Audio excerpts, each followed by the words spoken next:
¿Qué dijo la señora Lucía? No entendí la pregunta. ¿Qué dijo la, la puta que parió? Recording in progress. Como la señora ya dijo eso, vamos a empezar a grabar. Bueno, vamos a arrancar, vamos a darle porque son 3 clases que tengo que hacer hoy. Va a estar medio heavy, ¿ah? Sobre todo para el boludo que les va a dar la clase. Nada, mentira. O sí, no lo sé. Avísenme si se corta, porque hoy se me cortó y yo seguí hablando como un banana y tal. Bueno, Departamento de Biología Celular y Molecular, Carlos Robello. Si vieron este video, nada, ¿para qué Alprazolam? ¿Para qué Somit? Te mirás este videito, te metes una siesta de 37 horas, pero que es una hermosura. Vamos a hablar de la integración del metabolismo. Yo lo hice un poco más dinámico, rápido. Vieron que para mí es como un poco más rápido. Tengo que dejar de mezclar el café con el mate. Pero bueno, tiene mucho texto, como siempre. Pero bueno, está. El metabolismo se define como la actividad celular, que es muy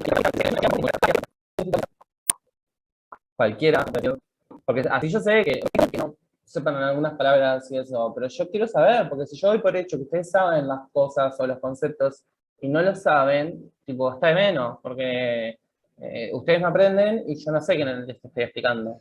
¿Entienden? Sería como producir, Ahí va, me gusta, Steffi. producir algo, producir, yo qué sé, hay, por ejemplo, producir precursores monoméricos o proteínas, ácidos, lípidos, etcétera, etcétera.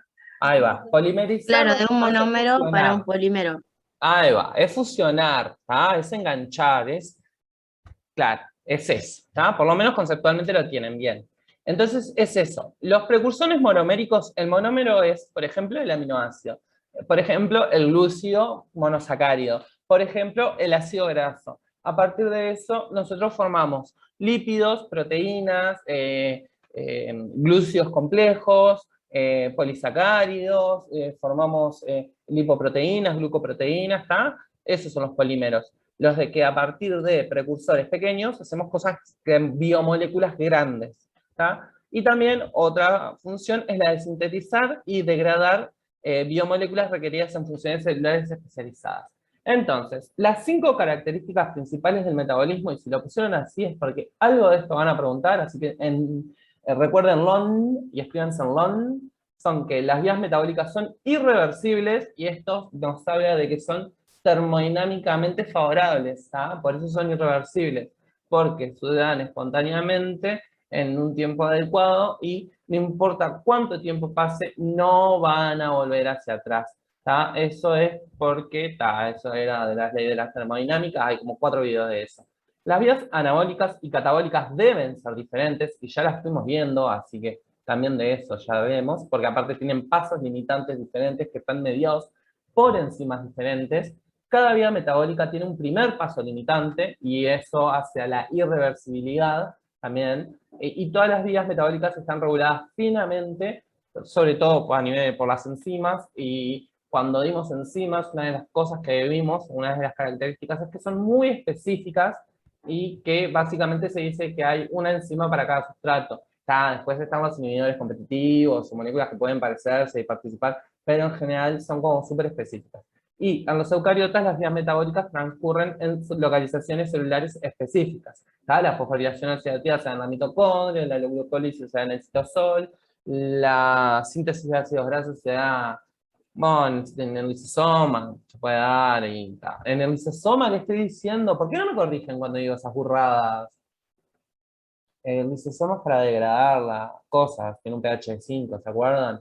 Quise decir en el retículo endoplásmico liso, por eso, como tiene una L, pero está. Acá vemos entonces en rojo las vías catabólicas y en celeste las vías anabólicas, ¿está? Y nada, y vemos que transcurren, si bien en paralelo, por lugares distintos, ¿está? Donde el centro, que ya lo he repetido muchas veces, pero está bueno tenerlo en cuenta, donde convergen, o sea, donde llegan todas las vías catabólicas, es el acetil-CoA, y de donde parten es el acetil-CoA.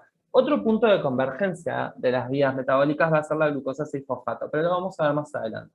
Tenemos que los requerimientos energéticos de un adulto promedio de 70 kilogramos, como era yo hasta hace un año, ahora soy un adulto y medio promedio, están entre las 1.600 a 2.400 kilocalorías por día. ¿Tá? Y estas se tienen que cumplir con de 40 a 60% de carbohidratos. Está mal, son glúcidos, como odio el término carbohidratos. ¿Tá? Que tendríamos que comer entre 180 a 280 gramos al día, justo. Lípidos, que tendríamos que comer entre 70 y 100 gramos al día, y proteínas, que tendríamos que comer entre 70 y 100 gramos al día. En total, si vamos por el límite inferior, tendríamos que comer menos de medio kilo de comida por día. Sí, claro. Déjame gordo nomás. Las reservas del cuerpo son el glucógeno a nivel del tejido del hígado y del músculo, ¿tá? La glucosa, los lípidos y las proteínas. ¿Tá? La glucosa está en la sangre, los lípidos en el tejido adiposo, y las proteínas se sacan sobre todo del músculo, esquelético, ¿tá? Estriado esquelético.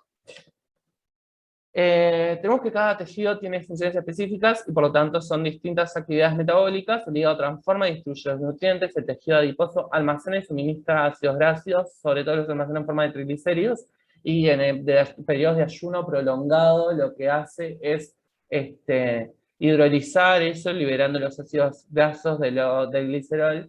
El músculo utiliza ATP para el trabajo mecánico y frente a esfuerzos físicos pasa de utilizar la vía aerobia de la glucólisis para usar la vía anaerobia, por lo que aumentan los niveles de ácido láctico, y el cerebro, que yo no tengo mucho, pero algo me queda, emplea energía para la transmisión de impulsos eléctricos. ¿Ah? Y además el principal nutriente que utiliza es la glucosa, que no está ahí, pero está. Y es muy, muy, muy sensible a la isquemia. No viene al caso acá, pero lo quería mencionar. Cerebro, corazón y riñones siempre son los 3 órganos más importantes de la economía y son súper sensibles a la isquemia, o sea, a la falta de oxígeno, o a la hipoxia también. La isquemia es la falta de irrigación, la hipoxia es la falta de que le lleve oxígeno. La homeostasis metabólica a nivel de los órganos y tejidos es regulada por hormonas. ¿Ah? Y acá vemos que, según el tejido, las características. En el hígado, en general, no utiliza la glucosa como combustible, preferentemente utiliza ácidos grasos, no puede utilizar los cuerpos cetónicos y sintetiza ácidos grasos y triacilgliceroles. Vieron que todo se transforma en grasa, menos las grasas que se transformen en otra cosa. Así que eso de que como primero engordo y después hago que la grasa se transforme en músculo, mentira. No existe, no es real. Dejen de mentirse. Y su ex no las quiere, las llama cuando está aburrido. Re quemado, tremendo sorete. No, mentira, ese era el mío. No. Ahí está, hablen. Odio cuando se quedan tan calladas. No sé si me están prestando atención o están aburridas. Estamos acá, sí. Bueno, bien. Después, el tejido adiposo blanco, porque se acuerdan que hay un tejido adiposo de qué otro tipo.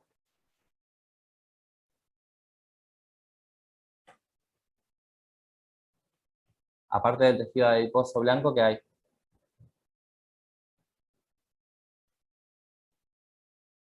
El pardo, ¿verdad? ¿No?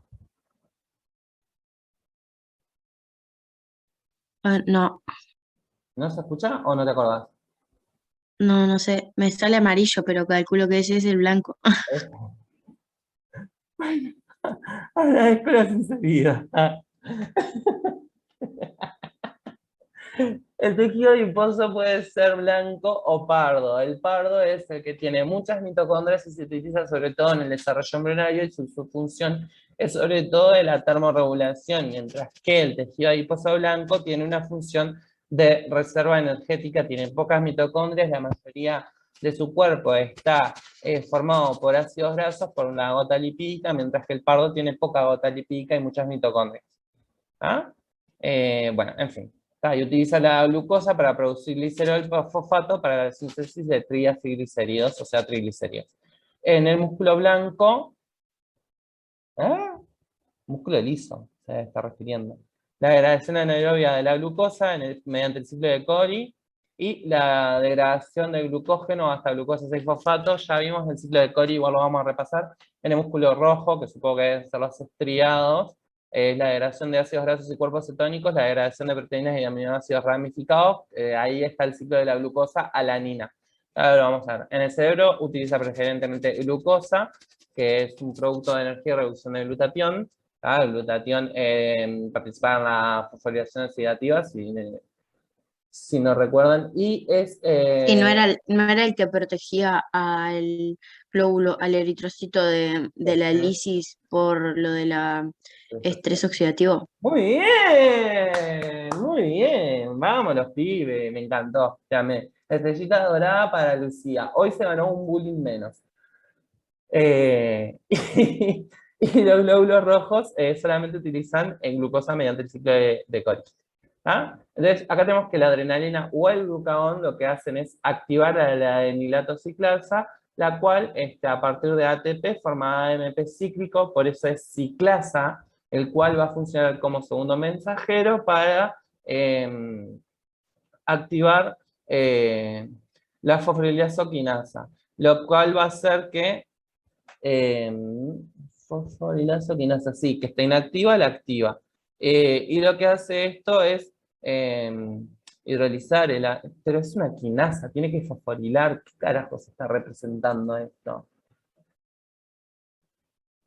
En la primera reacción está mal interpretada. Enzimatic catalyst to glucogen fosforilasa. Se fosforila el glucógeno. Ahora sí me gustó. La quinasa se activa mediante la hidrólisis. Y lo que sucede después, o sea, este ATP le da un fosfato para activarla. Y luego este ATP se utiliza para activar la glicógeno fosforilasa B. Y acá está activa la glucógeno fosforilasa. Ahora sí, porque no antes, ¿qué carajos? Entonces acá tenemos que el mecanismo de hormonas hidrosolubles está dado por, primero tenemos una hormona que es liberada por un órgano en general a distancias, estamos hablando del sistema endocrino, en la cual va a ser recibida por un receptor, el cual va a modificar a las proteínas efectoras y generar un efecto biológico, esas son las que tienen actividad quinasa, o va a activar una proteína intermedia, que van a ser receptores acoplados a proteína G, que van a modificar la actividad enzimática ligada a la membrana, que va a Se generar trancó un poquito ahí mucho... después de proteína intermediaria. La proteína intermediaria, que en general tiene que ver con receptores acoplados a proteína G, que van a activar o van a generar la modificación de actividad enzimática ligada a la membrana, que va a activar cascadas de segundos mensajeros, que van a modificar las proteínas efectoras y van a generar el efecto biológico. Y ahí vamos a ver lo que son los segundos mensajeros, donde entra el AMP cíclico, el GTP, tiene que ver en esto de las proteínas G, tiene que ver el GTP, la hidrólisis del GTP para liberar el AMP cíclico, el cual va a ir y funcionar como segundo mensajero para generar un efecto a nivel del citosol en general. Acá se hace una apreciación anatómica de cómo es el sistema porta, el cual mediante comunica al intestino y al hígado mediante, bueno, esta vena, la vena porta, ya que el intestino delgado absorbe los nutrientes y absorbe también toda la porquería y las pasa las pasa al sistema portal. Al kilo, se llama kilo lo que es transportado ahí. A ese nivel llega al hígado, en donde el hígado tiene los citocromos para, básicamente, si se quiere, depurar, no, porque en realidad la sangre se depura a nivel de los riñones, pero para procesar, absorber, para adquirir o metabolizar me gusta más, sí, es la palabra correcta, los nutrientes que fueron absorbidos por el intestino, los cuales van a ir a lo que es todo el sistema, sobre todo de la arteria hepática. A nivel de la vena porta también tenemos que sale la vena esplénica, y vemos la relación que hay y que salen de la vena esplénica las venas pancreáticas. El páncreas es el sitio de liberación de la insulina y también del glucagón, si no me estoy equivocando. Pero me puedo equivocar, pero creo que no me estoy equivocando. Todo puede pasar. Entonces, el hígado tiene como principal función mantener los niveles de nutrientes en sangre para ser utilizados por el resto de órganos y tejidos. Su ubicación favorece su función. Los nutrientes absorbidos por el intestino se liberan en el sistema porta. El hígado, en contraste, con músculo y células adiposas, es permeable a la glucosa. por lo que la insulina no regula la captación de glucosa en este órgano. Entonces, primer concepto grande para la vida y que de verdad les va a servir para algo en la medicina, es que la glucosa no es permeable en el músculo y en las células adiposas, pero sí en el hígado. La insulina regula la entrada en el músculo y en las células adiposas de la glucosa, ¿tá? La captación de glucosa en este órgano, ¿tá? Entonces, la insulina no regula la captación de glucosa por el hígado. Igual, el hígado tiene preferencia por los ácidos grasos para su funcionamiento. La expresión de glucoquinasa frente a un aumento de la glicemia explica la capacidad de remover glucosa de la circulación en etapas postprandiales. ¿Qué significa prandial?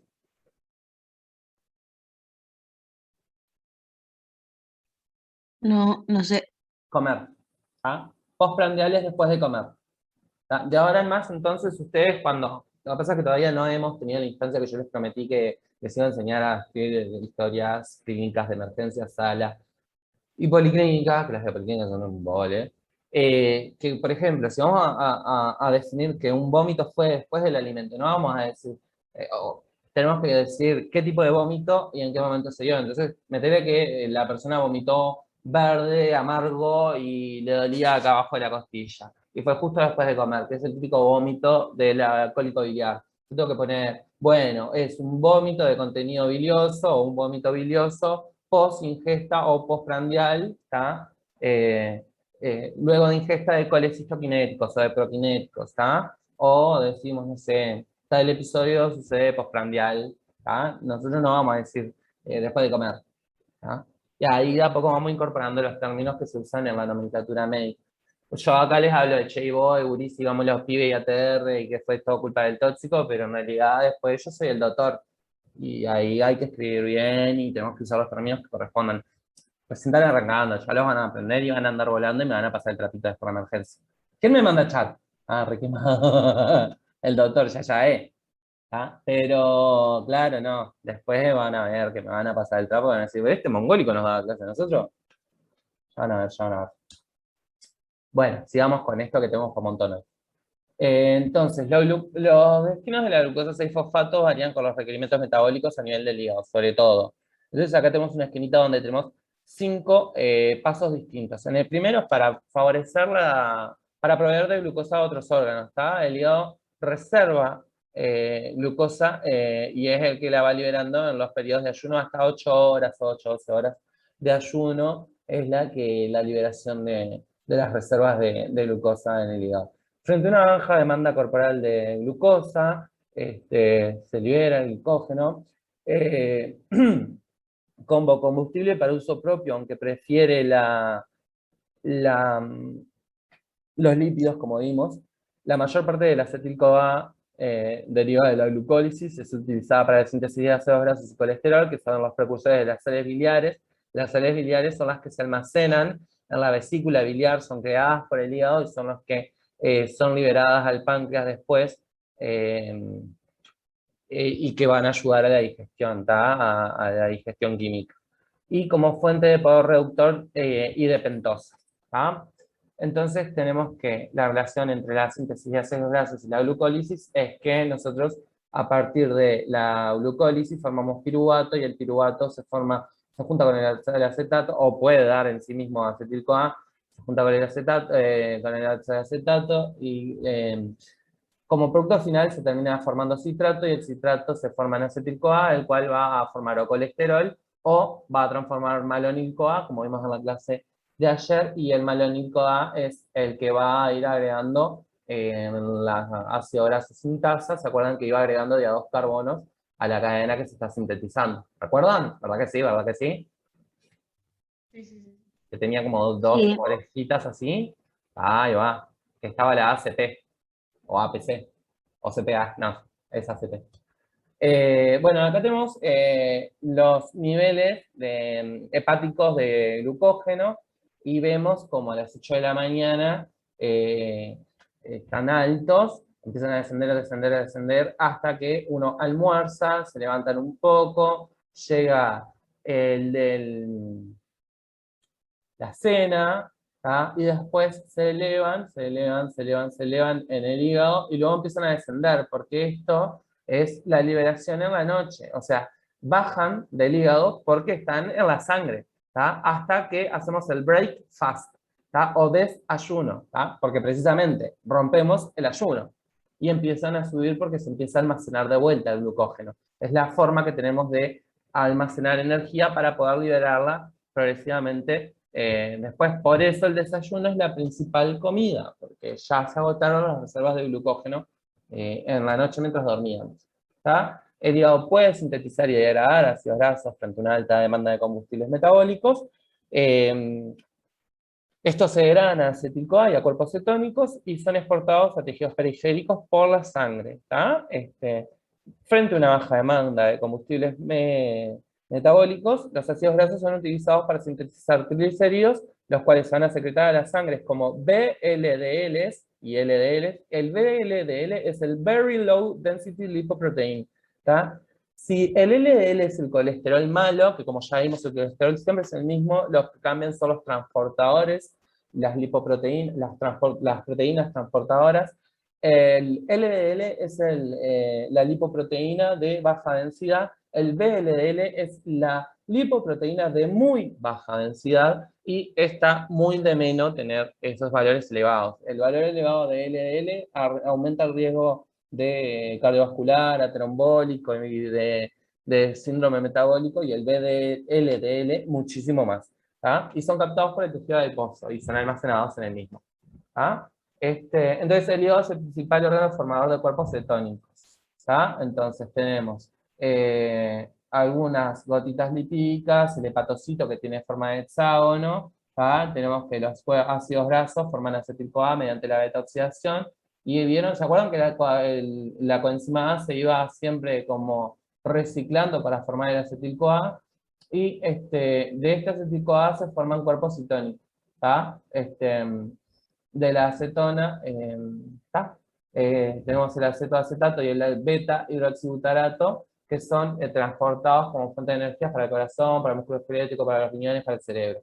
Y luego tenemos que este acetil-CoA puede entrar al ciclo del ácido cítrico, o sea, el ciclo de Krebs, formando oxalacetato, el cual va a formar, mediante la gluconeogénesis, glucosa que va a ser exportada como combustible para el cerebro y otros tejidos, pero sobre todo para todo el cerebro, ¿tá? Por eso, si bien la gluconeogénesis tenía un balance bajo de ATP, es importante porque es una forma de almacenar o de producir glucosa cuando tenemos bajo aporte de glucosa y lo necesitamos porque es lo que usa el cerebro. ¿Ah? Esta diapositiva ya la vimos en clases anteriores, y es que los aminoácidos pueden funcionar como combustibles metabólicos relevantes porque forman intermediarios del ciclo de Krebs y también van a poder formar intermediarios o precursores no sacáridos para lo que es la gluconeogénesis. El metabolismo de los aminoácidos, tenemos proteínas plasmáticas y del hígado que van a salir. Luego va a venir el ciclo de la urea, ¿tá? Esto no importa, excede a lo que es el contenido del curso y de lo que ellos pretenden, ¿tá? Lo importante es que de la alanina va a ser el principal aminoácido que va a formar piruvato, que va a servir para el ciclo de ácido, para el ciclo de Krebs, ¿tá? Porque va a formar, la alanina va a formar piruvato, de piruvato se va a formar acetil-CoA, de acetil-CoA puede formar ácidos grasos, o puede entrar en el ciclo de Krebs, y del ciclo de Krebs podemos sacar intermediarios para formar glucógeno, ¿tá? Primero glucosa y luego glucógeno, o si no, juntar los electrones necesarios para que transporten electrones para la fosforilación oxidativa, que es la que tiene un balance energético mayor. Acá vemos un esquema en donde vemos una membrana en donde tenemos un receptor de insulina. Y acá vemos cómo la insulina la activa. Acá lo que sucede es que se activa una quinasa, nos quedan 10 minutos. Que se activa una quinasa que es la proteína G esa que decíamos, ¿tá? Que es una quinasa mediada por señales en cascada. Lo que hace es que el glucógeno aumenten esta unión de la insulina a su receptor, hace que haya un aumento de la UDP glucosa, lo que va a formar glucógeno, y una disminución de lo que es la formación de glucosa 1-fosfato. Por este canal entra glucosa, internalizamos glucosa. La glucosa se fosforila en glucosa 6-fosfato, que es la forma de almacenarlo. Y luego la glucosa 1 se isomeriza a glucosa 1-fosfato, que puede formar, y no es uracil, es ubiquinil, no, es, ay, no me acuerdo, pinche hijo de su chingada madre. Ay, no me acuerdo. No me acuerdo, la U no es de uracil. Es de... Ay, no me acuerdo. No me acuerdo. Está. Cuestión que ese es el intermediario para formar glucógeno. Entonces, lo que va a hacer la insulina es que se forme glucógeno y que no se forme la glucosa. Entonces, la fuente de energía para la contracción en el músculo. Los mayores combustibles son la glucosa derivada del glucógeno, los ácidos grasos y los cuerpos cetónicos. Si bien no puede exportar glucosa, es un reservorio de energía en periodos de ayunos prolongados. Esto es porque da sus aminoácidos. La movilización de aminoácidos a partir de... bueno, ahí lo decía. Por movilización de aminoácidos a partir de las proteínas contráctiles, o sea, los complejos actina-miosina. Posee receptores para la adrenalina, pero no para el glucagón. En el músculo, el aumento de AMP cíclico activa la glucogenólisis, lo que hace es que se libere el glucógeno y se forme glucosa. Y la glucólisis, a diferencia del hígado, donde un aumento del AMP cíclico estimula la glucogenólisis y la gluconeogénesis con la consecuente exportación de glucosa. Entonces, acá tenemos que el glucógeno... heavy activity, o sea, tenemos la actividad muscular muy intensa, lo que va a hacer es la glucólisis, pero anaerobia, por eso se va a liberar lactato. Y en el descanso o en actividad física liviana se consumen más ácidos grasos, cuerpos cetónicos, glucosa sanguínea, por el metabolismo aerobio. Y acá está el consumo de ATP. Y por la contracción muscular, ¿se acuerdan que se consumía un ATP para poder separar las cabezas de miosina de las cadenas de actina y generar la contracción así de a poquito? Y esto es mediado por la creatininas quinasa, que la CPK es una de las cosas, la creatininas en sangre es uno de los parámetros bioquímicos que usamos para valorar la rhabdomiólisis, que es la destrucción del músculo en algunas patologías. La CPK es otra de las aplicaciones clínicas que se le puede dar a esto. Entonces tenemos que una de las fuentes de energía para la contracción es el ciclo de Cori, que ya lo vimos, que es mediante el ejercicio intenso, que a partir del glucógeno se utiliza para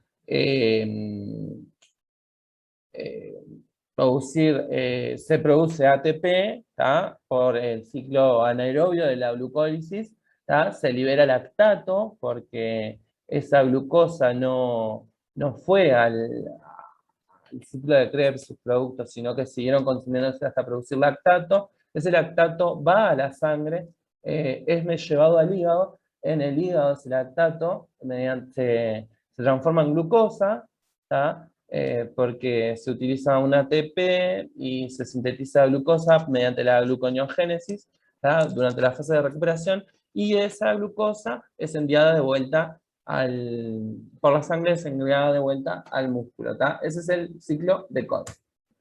Entonces nosotros tenemos que llega la adrenalina al receptor beta adrenérgico, que es el mismo receptor. ¿Vieron los inhaladores, los puff del salbutamol para los asmáticos? Bueno, estimula los receptores beta adrenérgicos de los bronquios, lo que produce una bronquiodilatación y una vasoconstricción. Y a nivel del músculo lo que hace es, primero, activa la adenilatociclasa, lo cual transforma el ATP en AMP cíclico. El AMP cíclico va a ser el segundo mensajero acá, el cual va a generar que se inactive la formación de UDP-glucosa y que se active la formación de glucosa 1-fosfato, la cual se va a isomerizar y va a formarse glucosa 6-fosfato. Y a su vez el ADP también va a activar todo lo que son las enzimas mediadoras de la glucosa 6-fosfato. Me sale quinasa, pero no es una quinasa, es la que la hidroliza. Entonces lo que vamos a tener va a ser el piruvato. Entonces vamos a tener la formación o de, a partir de ese piruvato, de ATP mediante el ciclo aerobio o la formación de lactato mediante el ciclo anaerobio. ¿Tá? Estoy quedándome sin voz. La deshidrogenasa. Muchas gracias, Lucía. Por una vez en tu vida me fuiste útil. ¡Ay, tremendo sorete! Mentira, te requiero. Sí, la deshidrogenasa. ¿Vieron? Ya les dije, va a llegar el día que van a decir, ¿y este sanguango me daba clase? No sabe un choto. La mentira.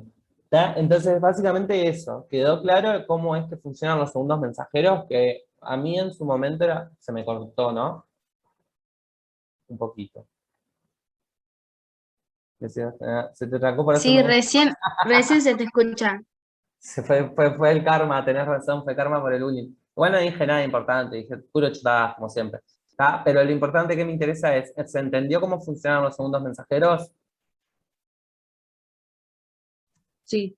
Tá. Tenemos una proteína de membrana, un receptor de membrana que es activado por un estímulo, ¿tá? El cual hace que una ciclasa en general o una proteína G o lo que sea actúe, acá en este caso es la enilatociclasa, hace que el ATP se transforme en AMP cíclico, los niveles elevados de AMP cíclico inhiben la formación de UDP glucosa, la cual va a inhibir que se forme glucógeno y va a activar que ese glucógeno se fosforile formando glucosa 1-fosfato y luego también va a activar la isomerización, ¿tá? De esa glucosa 1-fosfato a glucosa 6-fosfato y la deshidrogenación, la desfosforilación de la glucosa 6-fosfato para formar la glucólisis. ¿Tá? El AMP cíclico media o es intermediario de la estimulación de la glucogenólisis, a partir del glucógeno, lisarlo en el músculo por los receptores beta de la adrenalina, o epinefrina, como dicen ellos, pero no. Y acá tenemos, a nivel de la placa neuromuscular, el receptor es de acetilcolina. El neurotransmisor que activa el músculo es la acetilcolina, mediante sus receptores nicotínicos. También hay receptores muscarínicos de la acetilcolina, pero no vamos a entrar en eso, no quiero confundirlos. Esto genera una despolarización, lo cual hace que se hablan canales de calcio que están en el retículo endoplasmático que son sensibles al voltaje. Esto hace que se libere el calcio y el calcio inhibe la formación de glucógeno, ¿tá? Inhibiendo la formación de UDP glucosa y estimula lo mismo que hace la adrenalina, ¿tá? La formación de glucosa 1-fosfato. Entonces el calcio es un intermediario que estimula la glucogenólisis en el músculo por excitación nerviosa. Acá tenemos la insulina, que ya vimos que la insulina llega y lo que hace es inhibir esta formación de glucosa 1-fosfato y lo que hace es estimular la formación de glucógeno y estimula también la entrada de glucosa por los transportadores GLUT4. Entonces disminuye los niveles de glucosa en la sangre. Por eso cuando fallan los receptores de glucosa, los niveles de insulina, cuando fallan los niveles de insulina, los receptores de insulina, los niveles de glucosa en la sangre están aumentados. ¡Ay, cómo me costó! Porque no se interioriza en el músculo o en el tejido adiposo. Queda menos de un minuto, supongo que se va a cortar acá, así que vamos a dejar la fatiga muscular para cuando enganchemos luego de esto. Y van a entender por qué se nos acalambran los músculos. Y sigo tirando fruta hasta que se corte y se termine el minuto más largo del mundo siempre. Los 39 primeros minutos se me pasan volando. Este último minuto siempre es como que va. Ya merito, ya mero, ya güey. Bueno, cuenten algo si quieren, no sé. Cuando ustedes hablan se corta. Bueno, me voy a jugar Pokémon GO. Estamos ready porque la señora ya dijo que estamos grabando. Así que está. Pantalla completa para que se vea mejor. Entonces, lo que tenemos acá es que la fatiga muscular es un mecanismo de protección para las células, que es un estado refractario. Cuando vayan a ver cardiofisiología de cardio, van a ver que van a tener un estado refractario relativo y un estadio refractario absoluto. Esto significa, refractario significa como que resistente a, ¿tá? Refractario a los estímulos, resistente a los estímulos, nosotros también lo usamos para los fármacos, resistente a los fármacos, en donde el tejido contráctil de un músculo pierde su respuesta a la estimulación como consecuencia de la hiperactividad. Me repasa todo el tiempo que paso haciendo ejercicio y me refractareo. Suele ser un periodo tras la estimulación durante el cual el músculo no responde a un segundo estímulo. La fractividad no es causada por el agotamiento del glucógeno, sino por una disminución del pH intramuscular que llega a niveles de 6,4. Recordemos que el pH fisiológico es de 7,4 más menos 0,4. Esta disminución es debida principalmente a los hidrogenianes liberados durante la glucólisis y secundariamente por la producción de lactato. Secundariamente, el aumento de fosfato inorgánico se une al calcio formando precipitados disminuyendo la capacidad contráctil por disminución de la concentración de calcio. Tenemos menos calcio disponible para la contracción muscular y el calcio es indispensable para la contracción muscular. La fatiga muscular es una forma de evitar la muerte celular por agotamiento de ATP necesario también para el resto de las funciones celulares. Entonces, los calambres son por todo esto que estamos acá. ¿Dónde está la parte del potasio y comer banana? No sé, pero cuando se calambren, coman banana, que hace bien, dicen la vecina. Entonces, el corazón es un músculo, estriado, pero es muy particular. Hay dos tipos de tejido muscular cardíaco que son el específico y el inespecífico. El específico es el de la conducción nerviosa, mientras que el inespecífico es el que se encarga de la función contráctil propiamente dicha. Es un órgano muscular que debe mantener una actividad contráctil continua y no intermitente, o sea que nunca puede dejar de actuar. Es rico en mitocondrias, hasta un 40% del citoplasma tiene mitocondrias. Esto es para que se produzca mucho ATP para la contractilidad. Los ácidos grasos son su principal combustible, por eso en el corazón sano está rodeado de grasa, no es patológico. Patológico es tener un alto así de grasa alrededor del corazón. También utiliza en periodos de mayor actividad glucosa, cuerpos cetónicos, lactato y piruvato. Acá vemos que estas son las crestas mitocondriales que están rodeando los sarcómeros, que se ven preciosos. Acá, entre acá y acá, hay un sarcómero. Y bueno, y el cerebro presenta una muy alta tasa de respiración. En un adulto constituye el 2% de su masa corporal. El mío debe ser un 0,2 entonces. Pero es responsable del 20% del consumo total de oxígeno. Este consumo es independiente de la actividad mental. Sí que consumo igual oxígeno. Prácticamente no varía si se compara, por ejemplo, el sueño y una actividad de concentración intensa. La mayor parte de la energía se utiliza en la sodio-potasio ATPasa, conocida como por los pibes, por las pibas, por la bomba de sodio-potasio de membrana. En condiciones normales, la glucosa es el único combustible. En periodos de ayuno, el cerebro se adapta a utilizar cuerpos cetónicos. Es muy mal pobre el cerebro, o sea, come con asco los cuerpos cetónicos solamente si tiene mucha hambre. O sea, ubicate. Es el órgano más afectado por la hipoglicemia, pudiendo llegar al estado de coma en situaciones críticas. Por ejemplo, sobredosis de insulina. Y es una patología bien descrita, el coma hipoglicémico. Sobre todo cuando se pasa, es una de las principales efectos adversos del tratamiento con insulina, sobre todo la cristalina, no tanto la NPH, sino la cristalina, que es un huevo, no voy a entrar en esto porque los manejos de la insulina no son tan complicados, pero a mí me costó un tiempo aprenderlos, entonces básicamente ténganlo así, como en el aire de que una de las principales complicaciones del tratamiento de la diabetes es la hipoglicemia, que es cuando te pasás de insulina, y el tratamiento es comer algo dulce, pasarle un suero glucosado, aportar glucosa para que se agote toda esa insulina que está de más. En el cerebro las fuentes de energías varían según el estado nutricional. Yo estoy grabando, ¿no? ¿Verdad que yo estoy grabando? Sí, sí. No voy a hacer como la otra vez, tremendo tarado. En el cerebro las fuentes de energía varían según el estado nutricional. Esto ya lo hablamos, entonces la dieta normal es glucosa, pero en starvation, cuando se está muriendo de hambre, starving, ¿cómo se dice, Lucía? Starvation. Me rehúso.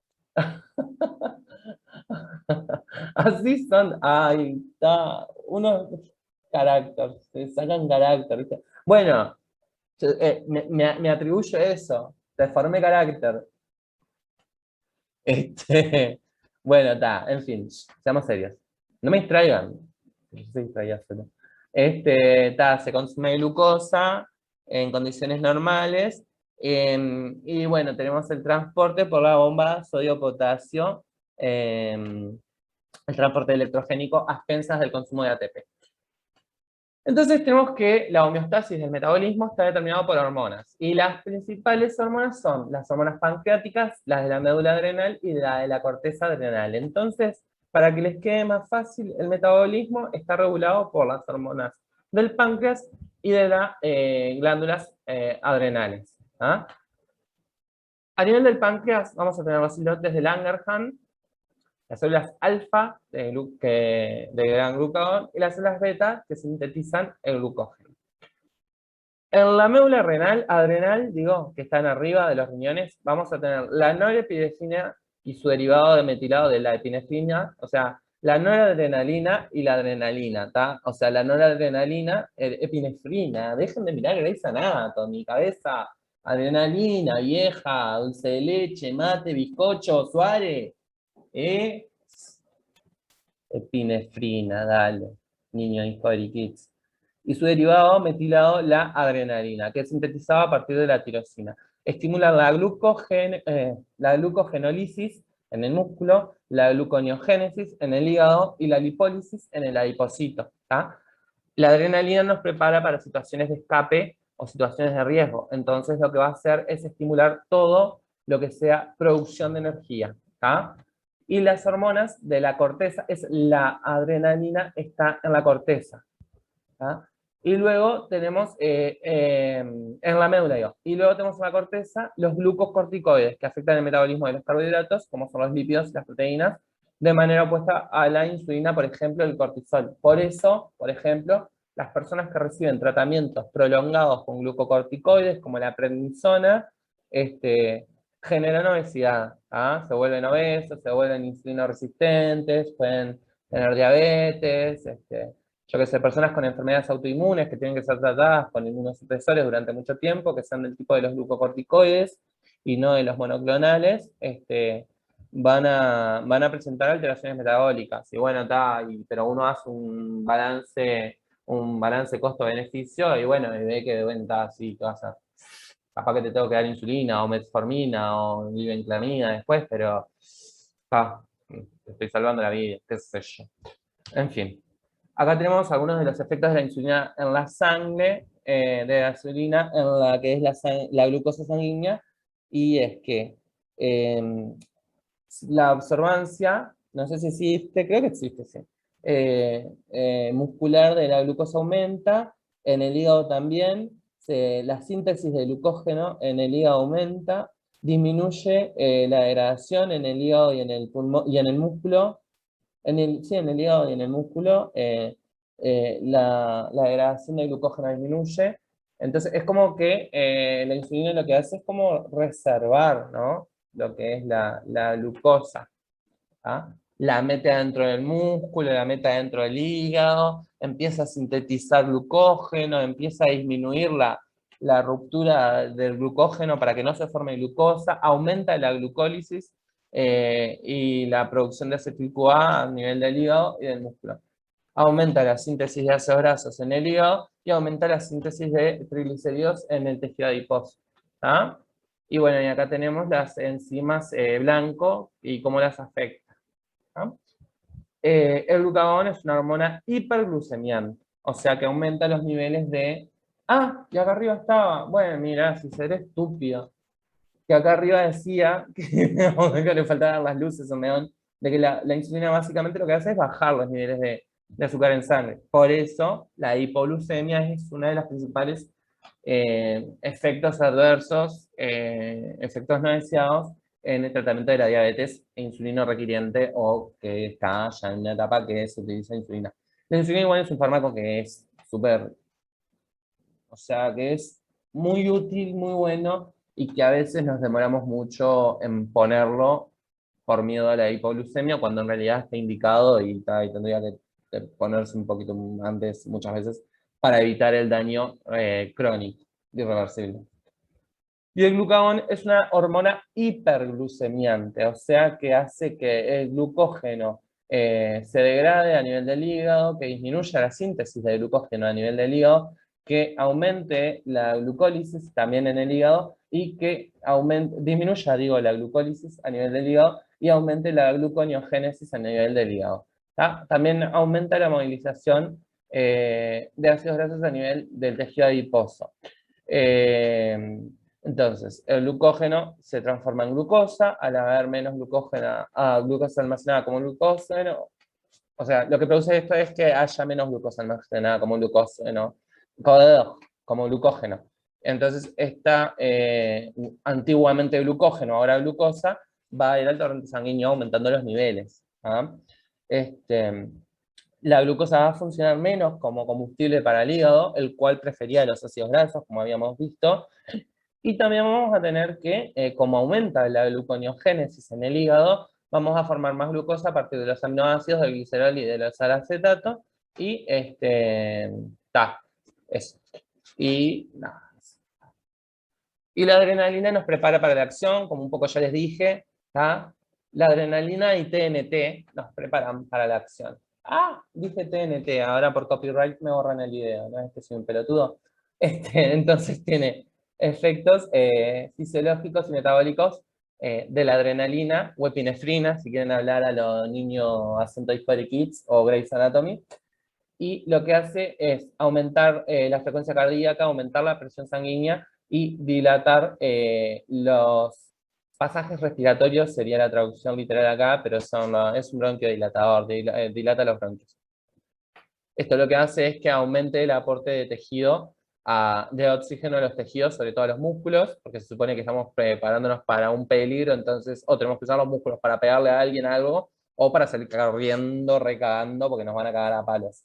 Y metabólicamente lo que aumenta es la degradación de glucógeno en el músculo y en el hígado, disminuye la síntesis de glucógeno a nivel del músculo y del hígado. Esto hace que haya una producción aumentada de glucosa para que funcione como combustible. Después, a nivel del músculo, aumenta la glucólisis. ¿tá? Esto aumenta la producción de ATP en el músculo, aumenta la movilización de ácidos grasos en el tejido adiposo, ¿tá? Para que hayan más ácidos grasos disponibles como combustible, ¿tá? O sea, digamos, como que se destruyen los triglicéridos, se separan los ácidos grasos del glicerol, y aumenta la síntesis de la segregación de glucagón, que es una hormona hiperglicemiante, ¿se acuerdan? Y disminuye la secreción de insulina, que es hipoglucemiante, que hace que la glucosa se meta a los músculos, al hígado, o sea, se guarde. ¿tá? Y esto lo que hace también es sinergiza los efectos metabólicos de la adrenalina. Detesto que digan epinefrina, perdón, necesitaba. Entonces, estas son las alteraciones del metabolismo durante el ayuno prolongado. Tenemos entonces que los valores normales de glucosa en la sangre, no sé, no me gustan esos. Los valores normales de glucosa en la sangre son entre 0,70, ese dice 0,60 y no me gusta. Es 0,70. En realidad no es 0,70, es 70. 70 miligramos por decilitro. Lo que pasa es que aquí está en mililitros.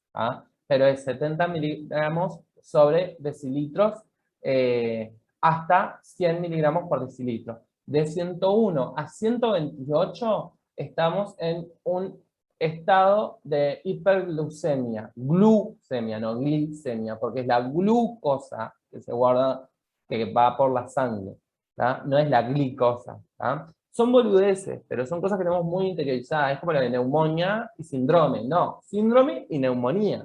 A ver, yo me cago en la Academia Española, pero los tildes para algo usémoslo. O si no, caguémonos en todo. Después me rompen las pelotas porque yo digo todo es. Al carajo, mierda. Che, ¿así? No. En fin. Las debo retomizar con mis viajes y mis tiros. Bueno, perdón, lamento. Estaba en el contrato cuando lo firmaron a Por debajo de esos valores empiezan las señales neurológicas. Empezamos con el hambre, la liberación del glucagón, la liberación de adrenalina, de cortisol. Empezamos a temblar, empezamos a sudar. Menos de 40 empezamos con el letargo, podemos tener convulsiones, tener coma. Y menos de 10 tenemos daño cerebral permanente, si es prolongado, la muerte. Así que yo les digo, persona con glucemia capilar o en la sangre directamente o lo que sea, la capilar es mejor, es más rápida, chao, nos vimos, es enseguida inmediata, que sacarla de vena periférica y mandarla al laboratorio y que la procesen y demás. Hacemos capilar y ya fue, y ajustamos de acuerdo a eso y nos mantenemos en rango de seguridad. Es preferible que un diabético internado esté entre 100 y 200 miligramos por decilitro a que me esté en 120, 100, 90. Te trancaste todito. ¡Ah! Pinche hijo de la gran. Hasta un diabético internado se escuchaba Lo directo. otro era. Bueno, ¿ahora se escucha bien? Sí.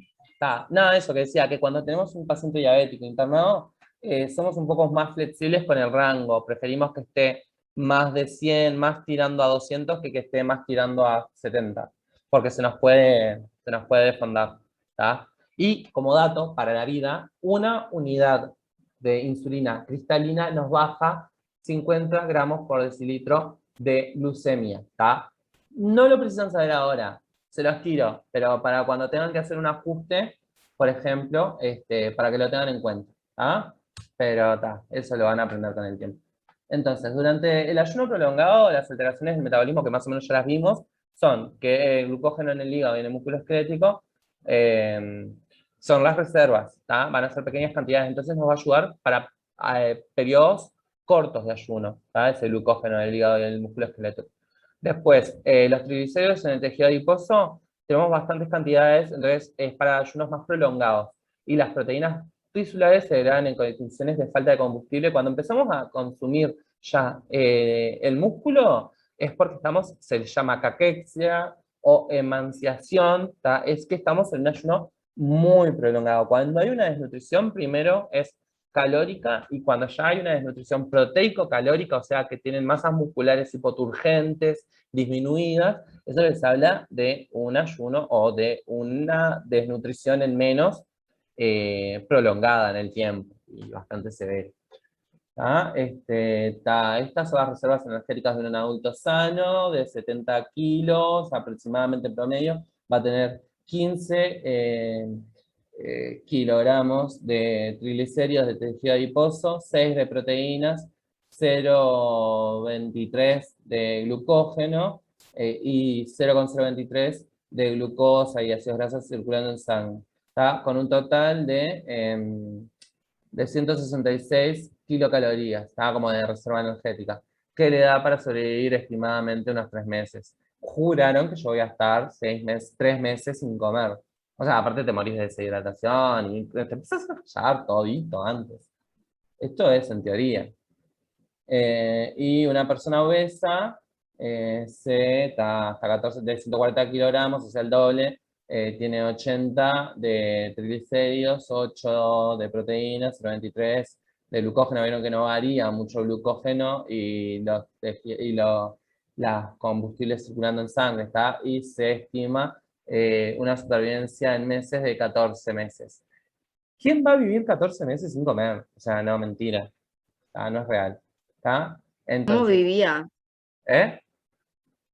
¿Cómo sobrevivía? O En sea, realidad, no. si vos haces un aporte enteral, o sea, por vasos sanguíneos de agua y electrolitos, se supone que podés.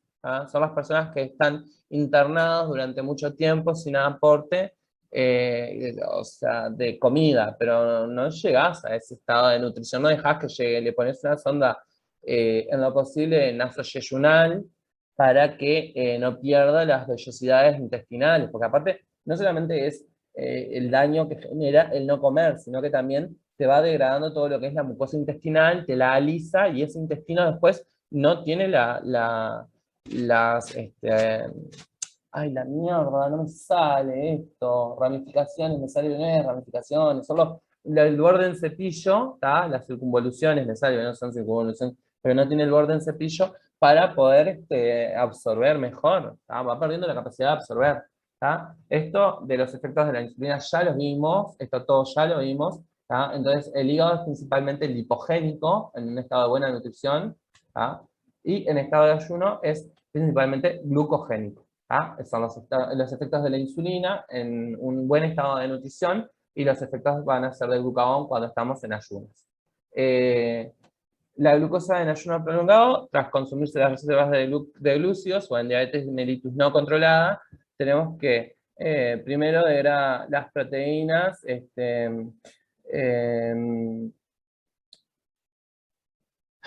formando aminoácidos, o sea, tenemos las proteínas. De las proteínas se degradan y separamos los aminoácidos. Los aminoácidos se van a degradar y van a ir al ciclo de la urea, que no nos importa. De estos van a entrar al ciclo de Krebs, los podemos utilizar para el ciclo de Krebs, muchos precursores, ya habíamos visto en la diapo de precursores del ciclo de Krebs, y también podemos formar glucosa a partir de la alanina, sobre todo, el principal precursor para la gluconeogénesis. Formamos glucosa, y luego los ácidos grasos que también se van a degradar mediante la beta-oxidación formando acetil-CoA, el cual puede entrar al ciclo de Krebs, o que puede formar acetacetil-CoA, que va a formar cuerpos cetónicos que también pueden ser llevados como nutrientes para el cerebro. Todo esto se da en el hepatocito. Acá tenemos una gráfica de las concentraciones plasmáticas en función de los días de inanición. Starving sería inanición, la traducción más mejor. El tipo no sabía hablar derecho español y quería hacerse el English. Y acá tenemos cómo los cuerpos cetónicos incrementan, tiene como una forma sigmoidea, como si tuviera una regulación alostérica. Luego la glucosa va disminuyendo, y los ácidos grasos es como que están ahí medio que siempre permanentes. Lo que más se ve, el aumento más marcado es el de los cuerpos cetónicos. Y se ve una disminución de la glucosa. Esto es porque esa glucosa empieza a ser a expensas de la producción nueva de glucosa mediante la gluconeogénesis, pero la producción de cuerpos cetónicos es francamente mayor y más rápida. En ayuno se consumen las reservas de glucógeno y lípidos, se aumenta la gluconeogénesis, como habíamos visto. El lactato, la alanina forman piruvato, el piruvato va a formar azalacetato, malato, el malato es el principal sustrato para la formación de ácidos grasos, pero también puede volver a formar oxalacetato. Esta era la lanzadera de malato, ¿se acuerdan? Que va a ir y formar fosfonilpiruvato, y que acá puede formar glucosa o volver al ciclo de Krebs, formando acetil-CoA. El glucógeno también nos va a formar glucosa 6-fosfato, que va a formar fructosa, y la fructosa 2,6-bisfosfato, que se iba a isomerizar en fructosa 1,6-bisfosfato. Los lípidos que van a formar acetil-CoA, que luego van a degradarse. ¿Se acuerdan que el acetil-CoA era como un intermediario que luego era enviado por la lanzadera de acetilcarnitina? Acá también había como una reacción intermedia con acetil-CoA. La acetil-CoA puede o entrar al ciclo de Krebs o formar cuerpos cetónicos, y el citrato puede formar acetil-CoA, que va a formar malonyl-CoA, que va a formar el ácido palmítico. Wait, hold on. No. Sí, está bien. El acetil-CoA es el primero que en la síntesis de ácidos grasos, ¿se acuerdan que primero se pone un acetil-CoA como un primer y después se empiezan a agregar los malonyl-CoA? Que cada malonyl-CoA va a dar, le va a elongar 2 carbonos a esa cadena, ¿se acuerdan? Sí. Y la obesidad es un desajuste metabólico, y el índice de masa corporal es mantenido por un estricto control metabólico de la síntesis y la regulación de ácidos grasos. El tejido adiposo no es únicamente un tejido de reserva, es una glándula endocrina que secreta leptina, es súper importante. La leptina es el gen está en el gen OB, descubierto en 1950, y es OB por la obesidad. Y el índice de masa corporal se hace la masa en kilogramos dividido la altura en metros elevada al cuadrado. Entonces hablamos de un índice de masa corporal normal entre 18 y 25, porque menos de 18 estamos hablando de una persona que está con una desnutrición en menos, que eso no lo pusieron, y también es importante. Y luego tenemos entre 25 y 28 tenemos un sobrepeso, más de 28 es obesidad, y más de 30, más de 30. Después empiezan los grados de obesidad, obesidad tipo 1, o obesidad 2 y 3, que la 3 es la obesidad mórbida. No es el único parámetro, el índice de masa corporal, no es el único parámetro de lo que es obesidad o desajuste, pero también tenemos que ver la relación de grasa corporal total, porque hay gente que tiene un índice de masa de 31, 30, mi índice de masa cuando yo te pesaba 70 kilos era de 24, y eso es porque soy una persona que, nada, soy estructuralmente grande, no de huesos grandes, los huesos son siempre del mismo tamaño, pero yo tengo masa muscular porque siempre entrené, entonces ahora tengo masa muscular y masa adiposa, pero como para regalar, peso 98 kilos, se me fue al carajo, pero ahora sí estoy obeso, pero, y, ¿quién me escribió al chat? Déjense de burlarse de mí. Ah, bueno, sí, estamos todos en la misma, Viviana, sí, es real. Fue la pandemia, culpemos a la pandemia. O capaz que porque no cierro el buche y no muevo el culo, pero bueno, está, la pandemia. Sí, fue porque me dejó mi ex. O porque me puse de novio. No sé, algo fue. En fin. La leptina, qué asco. Nada, la estudiaban en estos bichos inmundos, ojalá se haya muerto un infarto, pobrecitos igual, pero está, qué asco. Los ratones carecen del gen OB, que carecen del gen OB presentan un apetito ilimitado, o sea que la leptina nos habla de saciedad. ¿Tá? Los receptores de leptina se encuentran en el núcleo arcuato del hipotálamo y la regulación y regula el comportamiento alimenticio. ¿Tá? Entonces, si vos no tenés eso, el estímulo simpático, simpático es el de huida, para que recuerden, del sistema nervioso vegetativo, genera la secreción de noradrenalina que en el tejido adiposo promueve la termogénesis, la actividad lipasa, la movilización de ácidos grasos. El núcleo arcuato, que es donde está el centro que capta la leptina, los estímulos de neuronas anotserigénicas inhiben las neuronas orexigénicas. Está básicamente que este núcleo también, las regulaciones en este núcleo pueden producir obesidad o anorexia. Está, chau. Como con más corto. ¿Tá? Entonces, no puedo creer que en 10 minutos ya. ¿Tá? Tenemos que entonces,